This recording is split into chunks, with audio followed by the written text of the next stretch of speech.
Thank you, Mair, for doing this. Yeah. And it is always a pleasure to talk with you, Embodied Truth Cast. And we want to know more about you. So can we start off with a question that is, can you tell us about you? Who are you? What do you do? And what are you in this world of craziness right now? Right now, what's going on in this world of craziness of mine? Is that Well, what no, you mean? just who are you? Just however you want to answer that. Oh, that's a hard question. I think just start off. Yeah, I mean, it's so funny because I really grapple with ideas of fixed identity, and I feel myself like shifting all the time. And I feel like I'm particularly in a transition period right now, but where I've held on to certain like strong notions of myself as being, some sort of the things that I do, which is, work as a researcher, a dancer, a thinker, a mom, kind of all those things. But now it feels, um, uh, I don't know. It feels like I'm shifting into more of just a being, like in a being a little bit more in the moment, which somehow releases me from that kind of narrative, I guess, of my identity. Maybe that's a part of being like 45 and like, I don't know if it's a midlife crisis or what. Or just a year of COVID. I don't know. It's like it's made me, I'm typically a very existential person anyways, and have quite a few existential crises about that. Like, what is it all about? What does it mean? Why am I doing this? What am I doing? Those are the questions that I think I grapple with on a pretty regular basis. But it feels like, it feels actually kind of a relief right now to just be in a different space of, it's something about the being versus the doing. And the doing is sort of how I've identified, I think, past. Yeah. I don't know if that's... It's interesting. I remember years ago reading this thing. It was maybe a philosopher or something like this. I forget. I should find it again. But they talked about like instead of thinking of being like a dancer or a parent or whatever the noun is that you label yourself with, as opposed instead shift into thinking of it as a verb.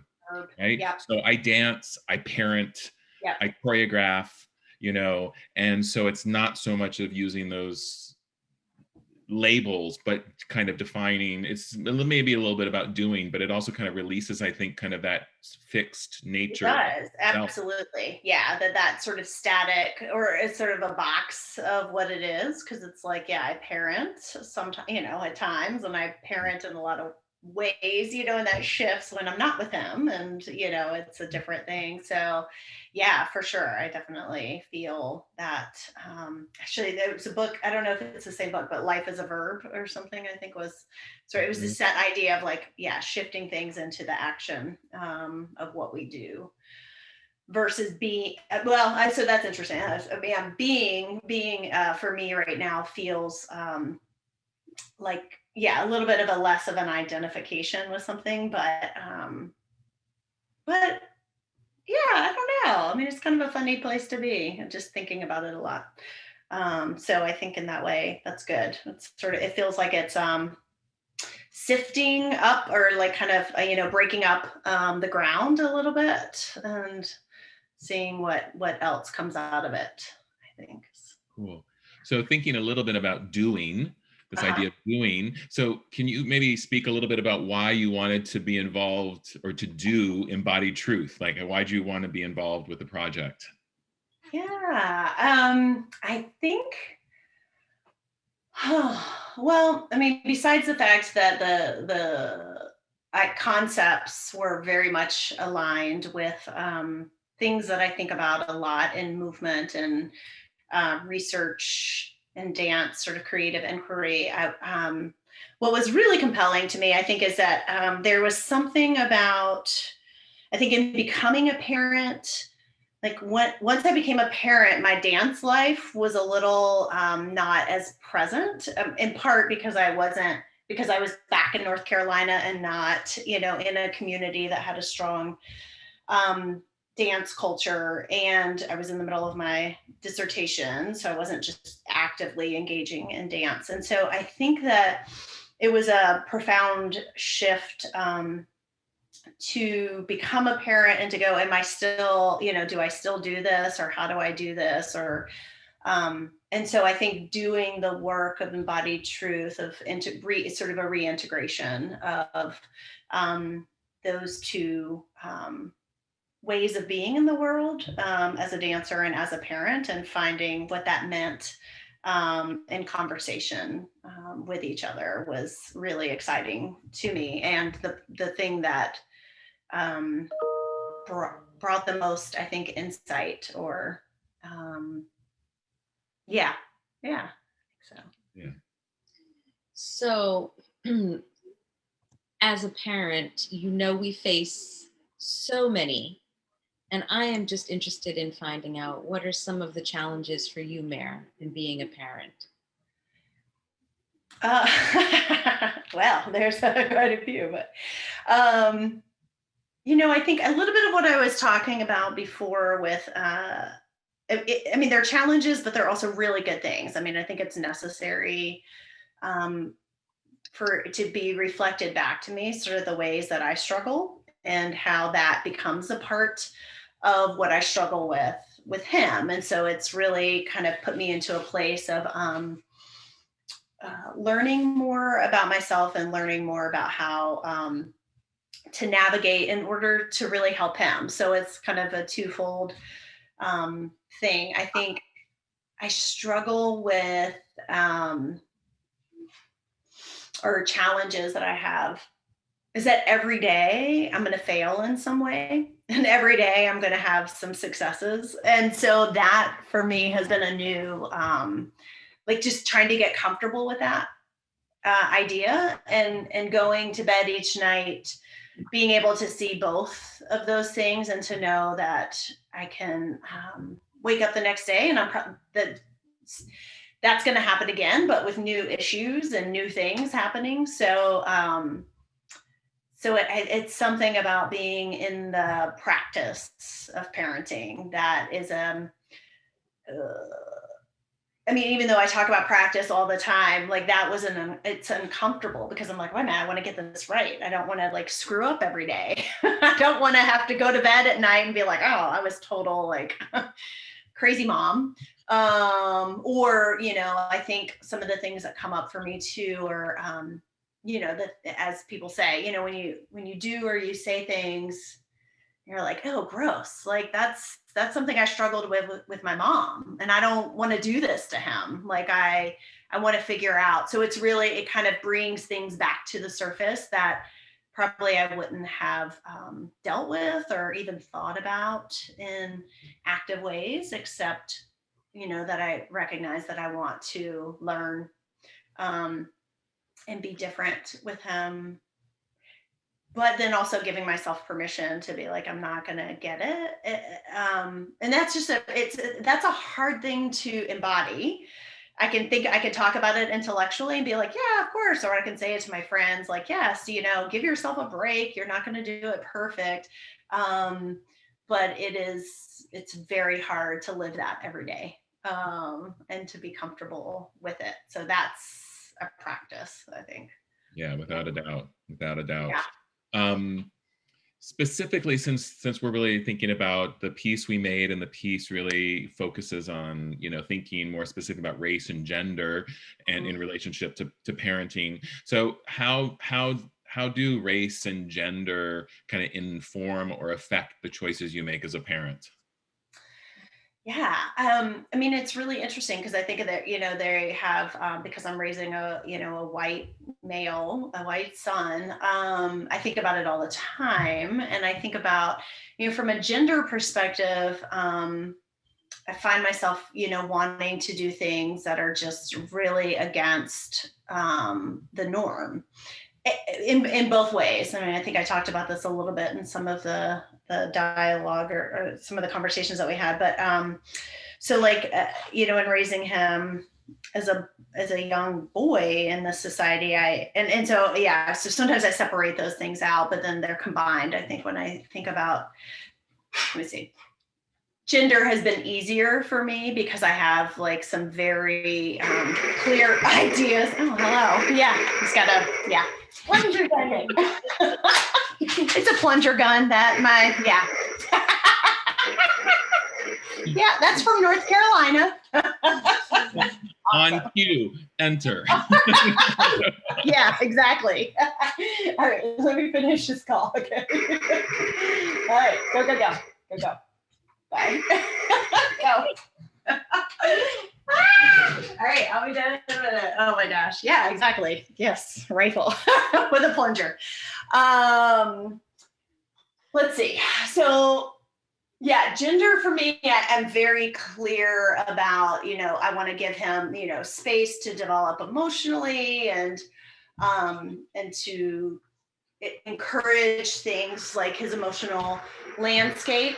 But with race, I feel a different sense of like this major burden that is on me to raise him with an understanding of his privilege. And so that's been hard because I think because he doesn't have that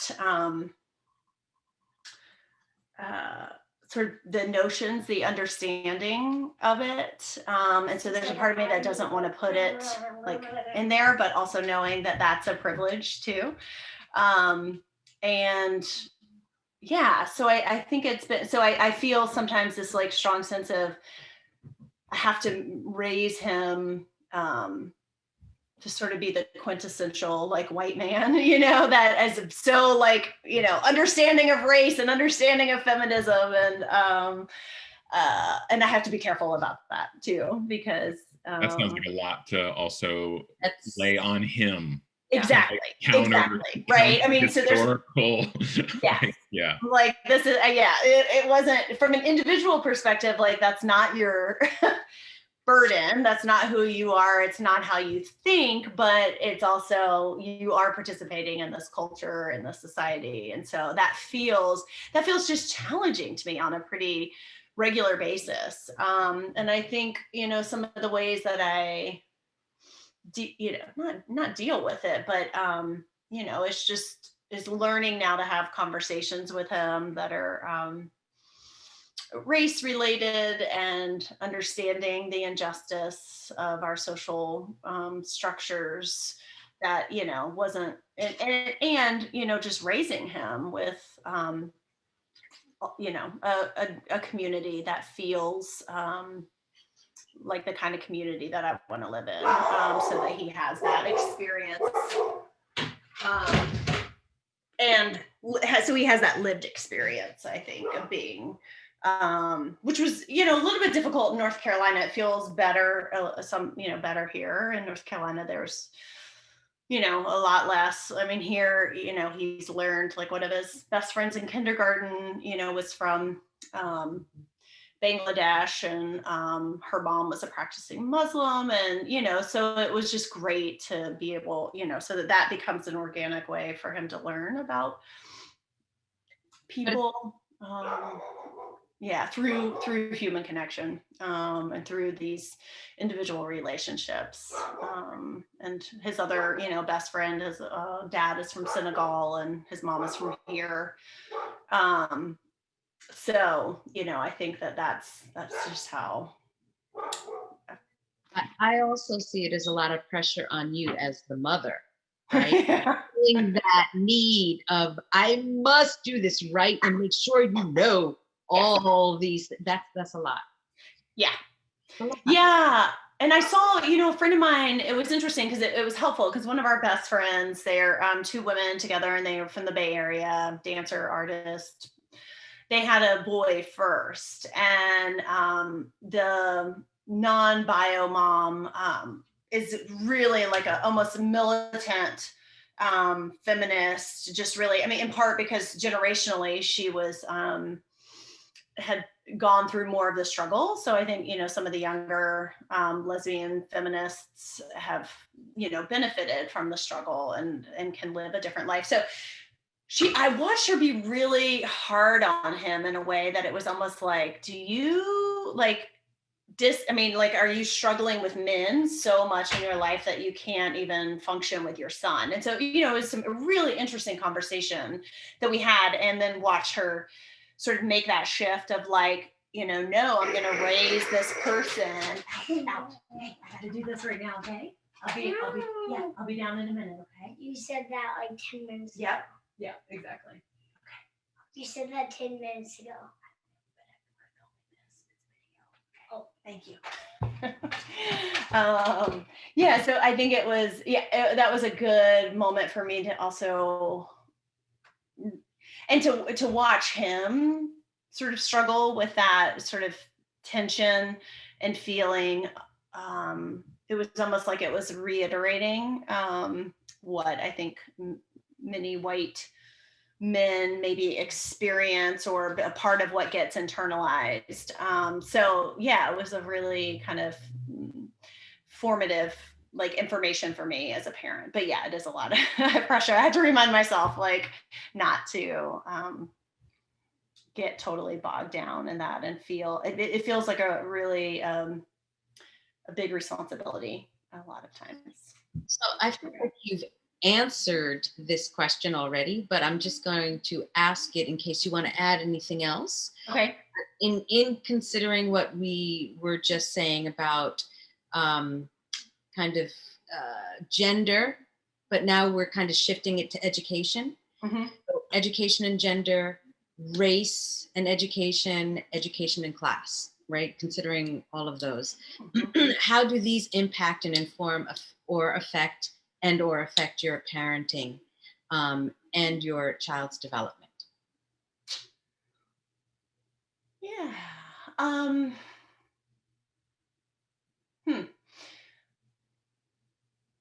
Well, it's funny because I think as a as a scholar before being a parent, I was sort of like, okay, we're going to talk about this right off without actually understanding developmental growth. And so not understanding, what might be a way to deliver this information developmentally. And so I think that some of that has just been, me doing my own, following sources and trying to understand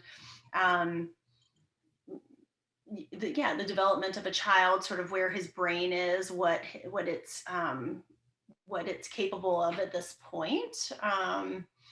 So I think that's been a learning, a major sort of learning thing for me, because I'm like, deliver all the information and then, do what you can with it, as opposed to, there are ways to introduce these concepts and ideas. It's why I love his teacher right now, because I'm like, man, you really know how to teach a second grader, because I would never think of breaking these ideas and concepts down in this way and understanding.